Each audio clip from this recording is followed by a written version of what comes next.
Okay, so I did this a couple years ago. I went through my entire book. It was a huge project. Me trying to read out loud all the chapters, and yes, they are still on YouTube. I've thought about taking them down, but I kind of wanted to document what my book sounded like before I really put a lot of work into it. That was me just trying to restore it from a very old draft and kind of tinker around and come up with a different ending because I had lost the original. Since then, I've had several editors go through the book. I've spent quite a bit of money having editors go through the book. I still plan to have an editor go through it one more time, so this is not actually the final draft, but it's pretty darn close to being the final draft, and I'm hoping that in just a few months this will be out. I don't know if I'm going to read the entire book over again because I want people to buy the book if they like it, but I thought because the first maybe 10 chapters are kind of, they've always been kind of, I want to make sure they read smoothly, and my best bet is to read them out loud like I did before, because that was a huge helpful tool for me to go back and listen to it as I was like driving to work, and just listen to it as I'm driving, and does it really flow? Does it really sound... Anyway, so that really worked out for me well when I did it the first time, so I thought I would do it again with the earlier chapters of the story, which I think is kind of normal for a writer.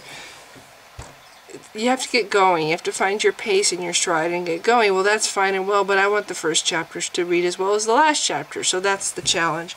So anyway, I thought to start off I would read chapter 1, and we'll see how far we go with this, but this is Song of Mornius as it is currently December 27th.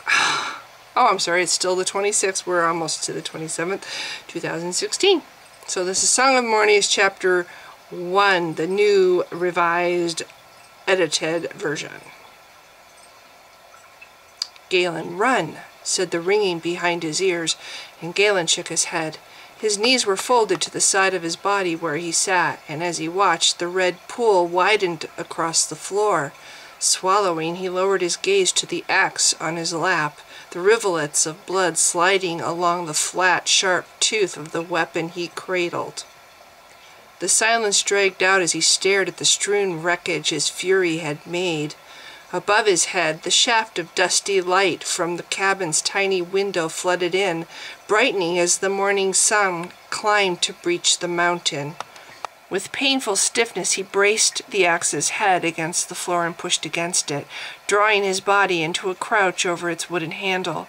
He stood all at once, swaying on his feet with his face toward the blood-spattered door.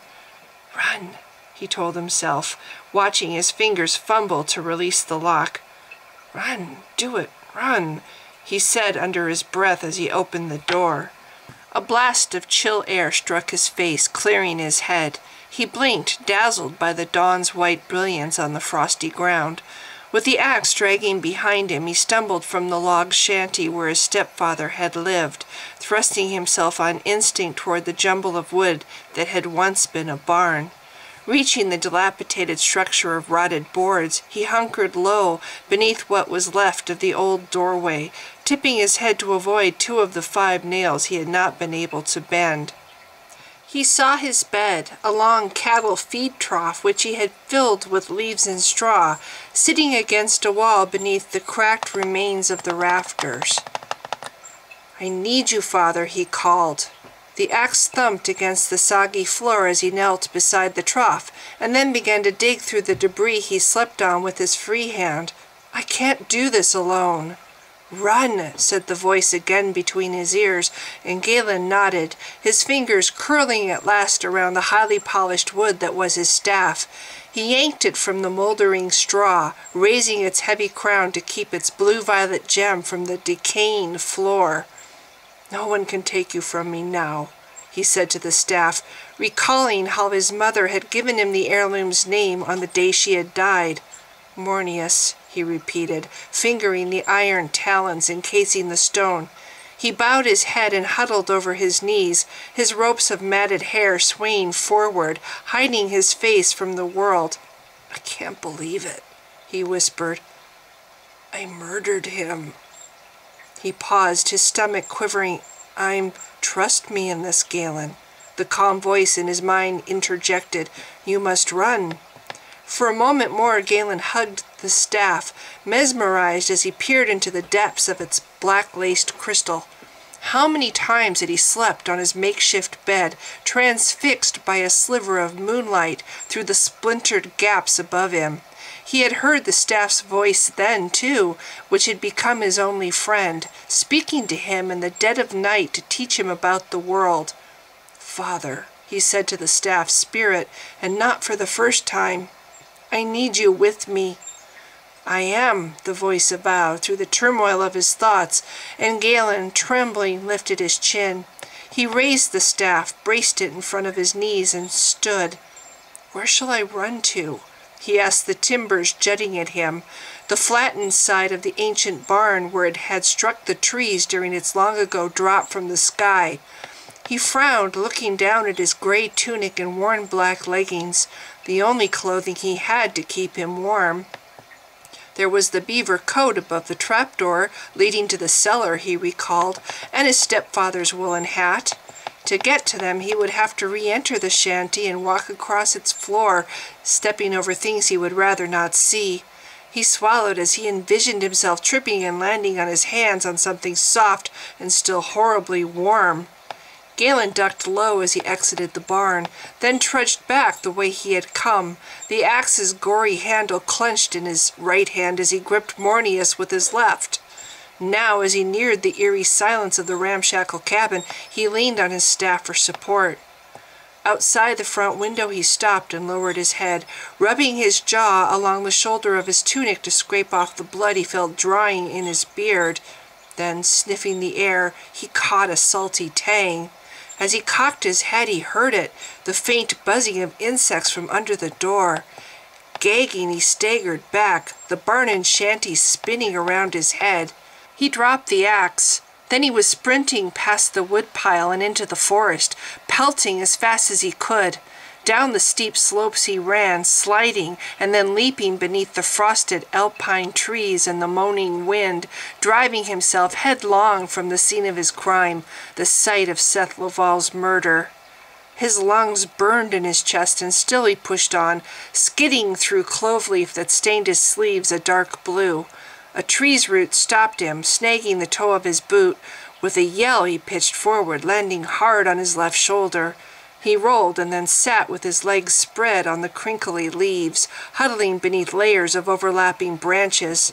Through a haze of mounting fatigue he studied the trail, dropping out of sight into the undergrowth below, a narrow track stamped out by deer. Gingerly he massaged the base of his right thumb, feeling again the axe's splintered handle against his palm. He raised his knees to his chest and watched the light pulse from his staff beside him, veining out in flashes from Mornius's blue-violet gem. As his breathing steadied, he peered upward through the branches overhead, blinking at the sun's blur above the trees. I'll never have to see it again, he realized, grinning through his tears as he thought of the cabin that had been his prison and the only building he had known other than the barn for 19 years. Then, as if from a distance, he heard the crackle of Mornius's power crossing the leaves. He felt the tingle of its caress along his spine, its bluish tendrils clearing the mist from his sight. The staff's touch was familiar, yet he knew that prolonged exposure would make him ill. Reaching out, he caught Mornius's wooden shaft and shook it once to quell its fire, feeling with satisfaction his arm muscles flex. He had worked hard to prepare for this, to build up his body, to escape from Seth Laval and have the chance for a normal life. To run away, he said with a groan, not to kill. Why didn't I stop when he went down? I could have just run. Teeth gritted, he scowled at the path before him. I deserve to die now, he said, eyeing the winding track that no longer promised freedom for him, but death. I can't hide this. I killed someone. He shifted to his knees. His staff's iron-shod heel rang hollow where he planted it on the trail, reminding him how close winter was. Then he lurched to his feet and again ventured downward. As the pathway angled sharply to the right, gravity hurried him along faster, thrusting him blundering and out of control to crash through fern stalks as wide as his arm. Bluebark trees first. Ow! Then king skies, he managed between grunts of pain. He sighed in relief when the path leveled out, and then glanced at the drop-off to his right. Winter whites next, those tall ones below those rocks, then Kitterin once the forest thins out, he added, with people and... He rubbed at his forehead as he jogged along, striving to recall the descriptions his eldest stepbrother, Delbert, had provided him from a summer ago, before Delbert had left for the town of Chiton to start his new job, taking with him his bride and younger brother Jax. Kitterin's people. Galen whispered to the brooding trees, the enforcers. He recoiled and stumbled back, striking his shoulder against the gnarled base of a massive pine. In his mind he saw figures in flowing black garments cluster around him, their faces resembling his stepfather's covered with blood, all of them pointing at his head, their muted cries demanding justice. I deserve it, he said aloud to the tingle of fear down his spine. Whatever they decide to do to me, he flicked a glance at his staff. You will let them. Bowing his head, he started again, turning his thoughts to more pleasant things. The year he had spent plotting his escape and building up his muscles. The constant chores were not enough. He had forced himself to race up the steep mountain paths, to run and jump carrying armloads of wood.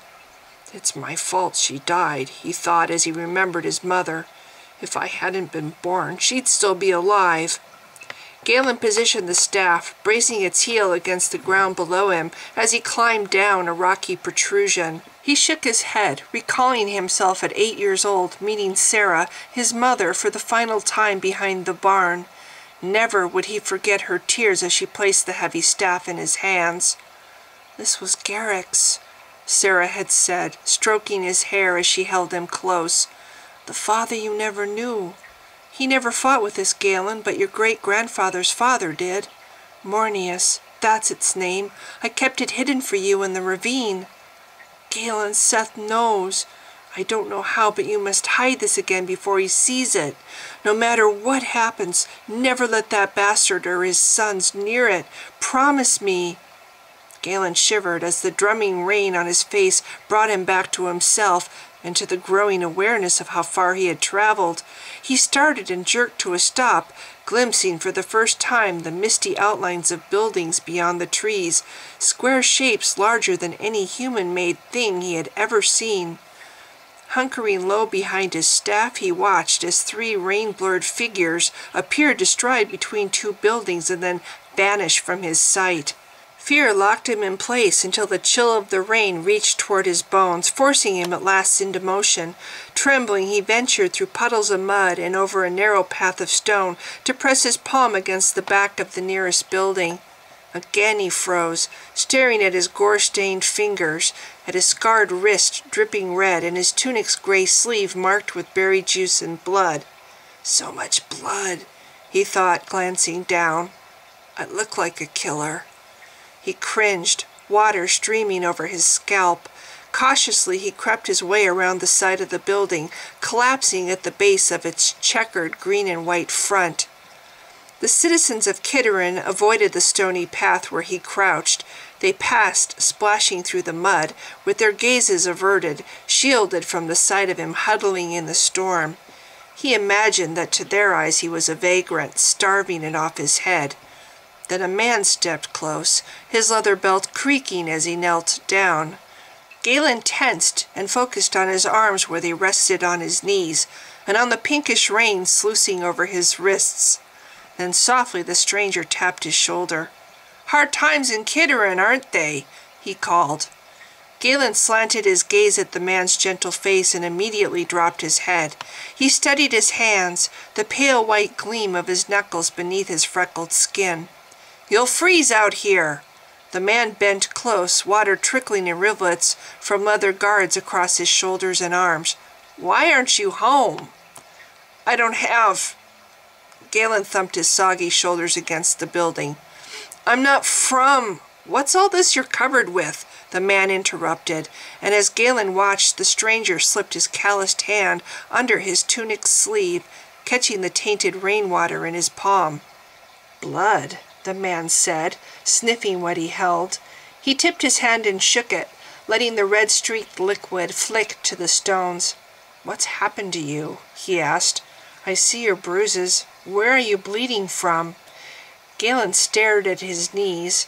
He swallowed, dismayed at the sudden thickness of his tongue. Then he shook his head, forcing himself to meet the stranger's brown eyes. "Seth Laval," he said, projecting his voice over the slapping of the rain. "I was trying to escape.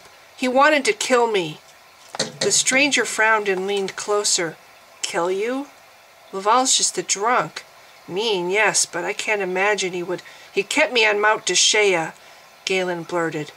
"He killed my father and stole his cabin, forced my mother to be his slave. He killed her!" Leaning forward, the stranger probed Galen's shattered cheekbone beneath his drenched hair.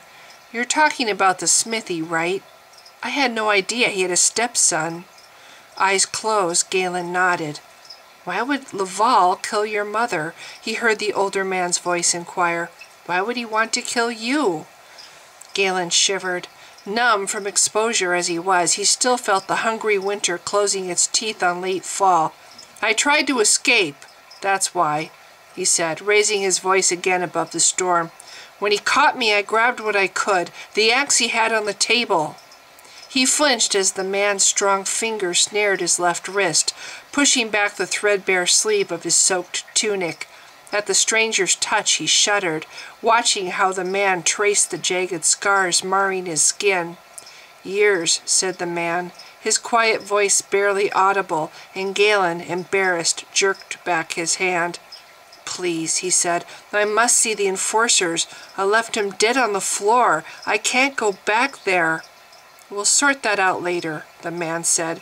"Get up now. You'll catch your death sitting here." Hands, firm and gentle, raised him to his feet. Galen tottered, but the larger man supported and turned him. Then they stumbled as if comrades through the rain. The persistent rap of knuckles on wood jerked up his head. Bewildered, Galen stared through a haze of exhaustion at the man seated opposite him across the little table. A man in his early 30s, he guessed, who had been kind enough to rescue him from the rain. "I said," repeated the stranger with an air of dwindling patience, "I'm Terret Florin, son of Lucien. My father owns Vale Horse, the big ranch outside of Kitterin. And you are?" Galen gripped his staff, tipping it vertical as he strove to meet his companion's forthright gaze. Again his weary mind reeled, snatching him from the present and showing him what he had done, how his stepfather had tried to run after throwing the chair at him, and how he had pursued the older man. In his mind he saw Seth Laval toppling onto his stomach, then dragging his body through a swath of his own blood. Galen remembered standing over the dying man, his arms rising and falling, the warm red fluid splashing his face and neck, the sound of splintering bone in his ears. "You are?" the stranger opposite him repeated. Galen focused on the other's bearded face. "Laval," he said. "Galen," he added, frowning. After years of being called Runt or It, his real name lived far away in another time. He risked a furtive glance at the steaming bowl before him, his stomach twisting into knots as he leaned back, staring at his lap. He studied the bruise on the hand he held out of sight beneath the table.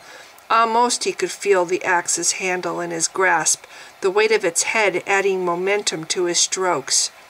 With a shudder he raised his head, blinking to clear his vision. In the tavern's amber light, his companion's eyes were hazel, he realized, and not brown, filled with motes of fire, a fierce determination belying his kindness. Around their little table, large men were pressing close. Galen shuddered at the acrid smells they brought with them, of Roy, a beverage of barley, yeast, and shamara flowers, or worse, the fermented potato brew preferred by his stepfather. Despite himself, Galen cringed, tilted his staff closer, and leaned against it. "I had a friend near Kitterin," his rescuer said, watching him closely, "who owned a gracken he'd raised from a cub. Matar gave it love, kept it gentle, but after his death his younger brother Alandari took over. You've heard the story, Galen? You know it?" Galen shook his head. He did not want to know. More men were crowding into the tavern. Trembling, he locked his gaze on the soft-spoken stranger opposite him. "No, he has a name," Galen chided himself. "Tarek Florin." And now he read anger in the older man's gold-flecked eyes. "The gracken lost weight," said Tarek. "I saw it once, and I could count every rib. Matar's brother had a cruel streak and liked to hear it howl. Then one day the beast turned on Alandari and ripped out his throat. I know because my brother Cameron found him torn to pieces in their barn. The sight of it—" Tarek glared, his eyes brimming, at his hands. "My only brother is dear to me," Tarek said. "The sight of that death unraveled him. He lost his senses, and for a time I had to care for him." Galen stared at the cloth beside his bowl, tinged with blood from his hands, reminders of Seth Laval. Beside it steamed the stew he could not make himself eat. "Was the beast destroyed?" he asked pointedly, raising his voice over the tavern's din. Tarek grimaced as if realizing the point of his tale had gone awry.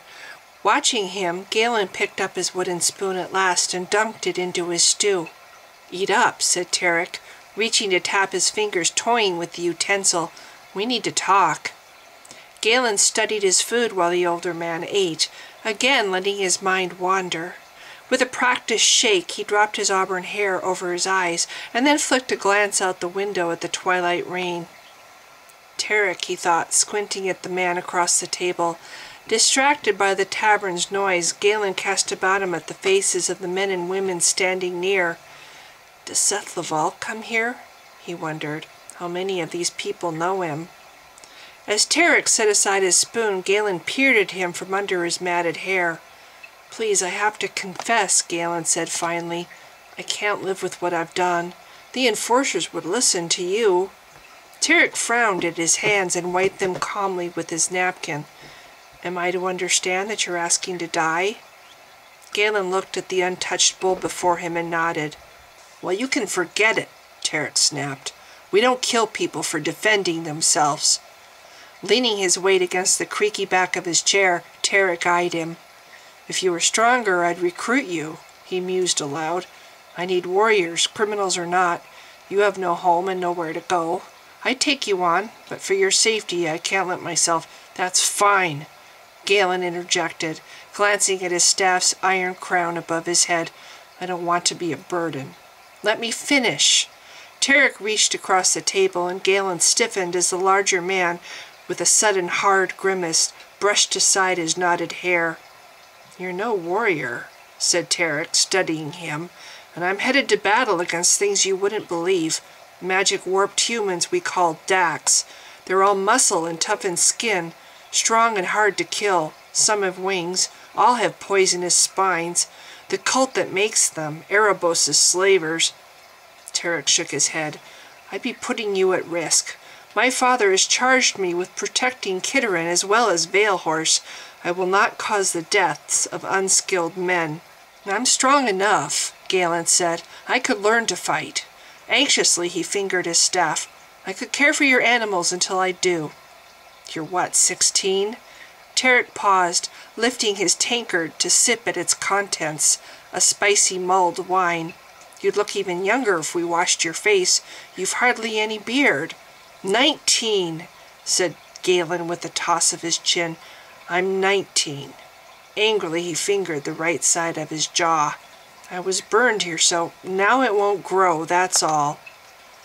"Still, you've been up on that mountain. Look at you. You're scared to death just sitting there. Have you never seen people?" Tarek, curious, leaned forward over his empty bowl.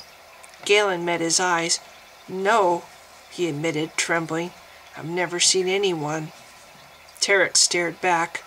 "It's no wonder then that you seem younger, which leads me back to my problem. I've aided you with food, or I will if you ever eat it. So now what? Do I just leave you here, out in the cold and homeless? You're not strong. Which, come to think of it," he added, "why didn't you freeze to death coming down that mountain? And how did you manage getting down here in just one day?" "I ran," said Galen. He glanced again at his staff, and the blue stone within its talons flickered in response. Across the table, Tarek inhaled sharply, blinking at the gem's unexpected light. Reaching out, he looked to Galen for permission, and then touched Mornius's bottomwood shaft. "This is old," Tarek said. "Familiar, too. Wait, I know this." He tilted the staff to examine the caged gem. "I studied artifacts from Earth in one of my classes at university," he explained. "There are many—" He paused, clearing his throat. "If you travel any distance, Galen, you will find that there are even whole buildings from Earth. Relics, we like to call them, strewn across this world." "I know," said Galen. "That's what the barn was, where I slept. That's the word my mother used." "Really?" Tarek cocked his head. "I didn't realize we had any that large near Kitterin." Once more he inspected the stone. "Little things like rocks are less familiar. However, I'm sure the elves would know this. They like to use what quartz they can find from the earth to channel their power. This one's beautiful, Galen. Is it yours?" Galen nodded. "My father gave it to my mother after a misgiving," he said. "Seth Laval wanted their home. He was in town with his smithy shoeing my father's horse, and overheard him talking about the fact that his mountain cabin had a barn.